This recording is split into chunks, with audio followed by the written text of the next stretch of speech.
As a part of our discussion, now we will talk about may and might.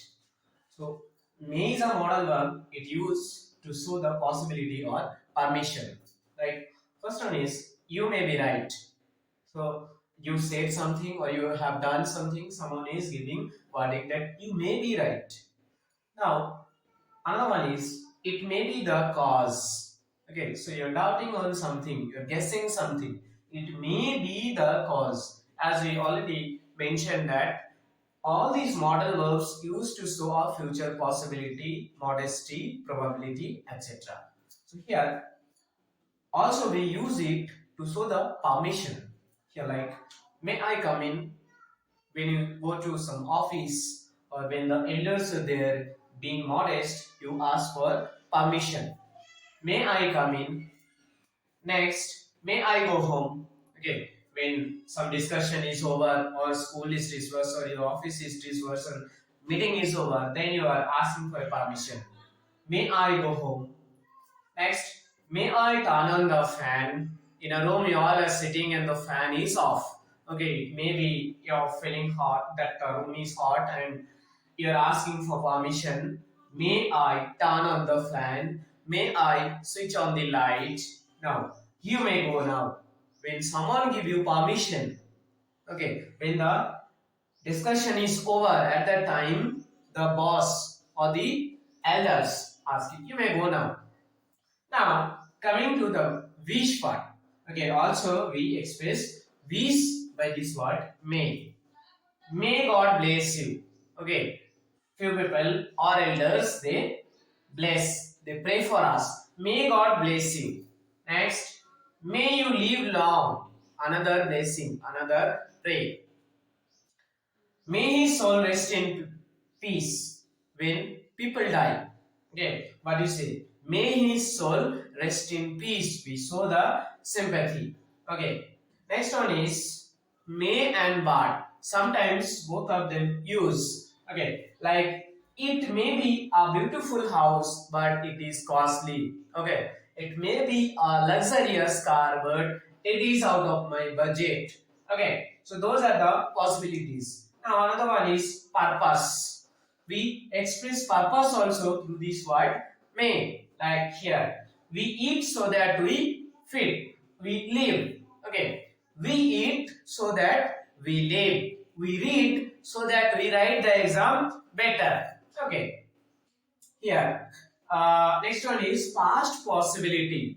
To show the past possibility also, we use may here. She may have missed the train. There was a possibility that the train would have been missed by her. Okay, it could have been missed by her, but it did not happen. That is why it is past possibility.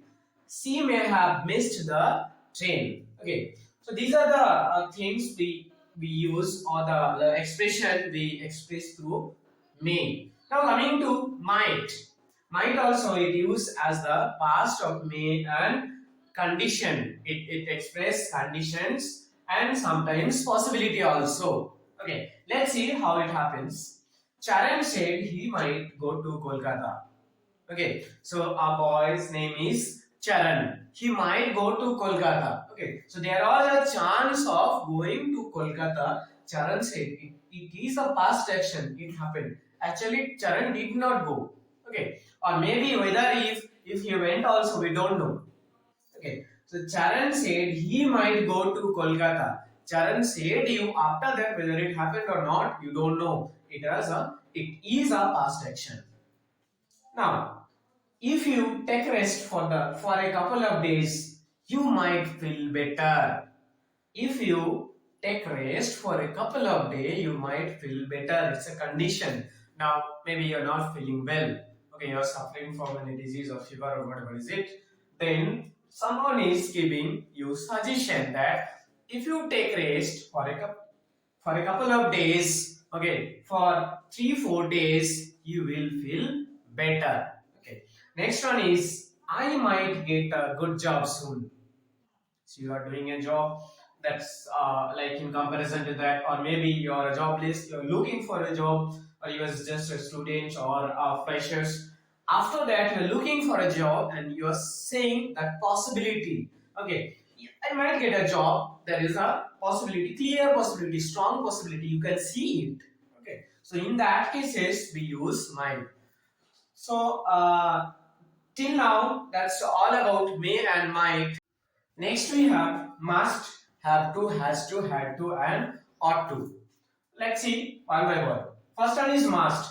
It shows obligation and compulsion. So when we say something with confirmation, firmly, that is, it must be right. Okay, we are saying something that is right with a kind of 100% guarantee. It must be right. Now, the room must be clean. Okay, there is a kind of suggestion giving. The room must be clean. Okay. Now, you must visit the doctor. Okay, you need to go to a doctor, but you cannot neglect it. So that is a firm suggestion. You must visit the doctor. It is necessary for you. Here, you must follow the rules. So you cannot break the rules. You have to follow it. There is no exit. You must follow the rules. Now, they do their work. It's they must do they must do their work on time. Okay. Now, have to, has to, had to. So these are the use of must. Coming to have to, had to, and has to. Here, it shows duty or obligation. So when we say something like we should do it, in that case we use in present tense have to and has to, in past tense had to. Okay. Here, it shows duty and obligation. Like, I have to work hard. I have to work hard. I should do it. Okay, so I have to work hard. And another one is she has to do it immediately. She has to do it immediately. Okay, here next one is I had to get up early. I had to get up early. Past actions. Often we use it as the past of must also, especially in case of that indirect speech. Okay, when we change from direct to indirect speech, that must become had to. Okay, now here I had to get up early. Now they had to take a break. They had to take a break. So maybe they were working for a long time and there was a need of taking a break. That is why I am saying it was kind of must. That is why they had to take a break. Now, moving to ought to. So ought to is works equals to probability and that equals to should. Okay, it shows probability and obligations. Now, coming to examples, my friend ought to come tomorrow. My friend ought to come tomorrow. Okay, my friend will come and there is a firm possibility, there is a strong possibility that my friend ought to come tomorrow. You are quite sure, but still it is future action, so nothing is sure of it. Okay, we can just express it. So that is why it's my friend ought to come tomorrow. Next, we ought to help the poor. We ought to help the poor. In this line, you can see it shows some obligation. We should help the poor. Okay, so we ought to help the poor. We should help the poor. Now, people ought to drive carefully. When we drive, sometimes it sounds like we follow that on speed thrills, but it kills. But still, we want to have advantage. Okay, so yeah, we want to have adventure by driving a car speedily. So here it says that people ought to drive carefully. Okay, so these are the things we use for like ought to, had to, has to, have to, and must. So that's all as of now.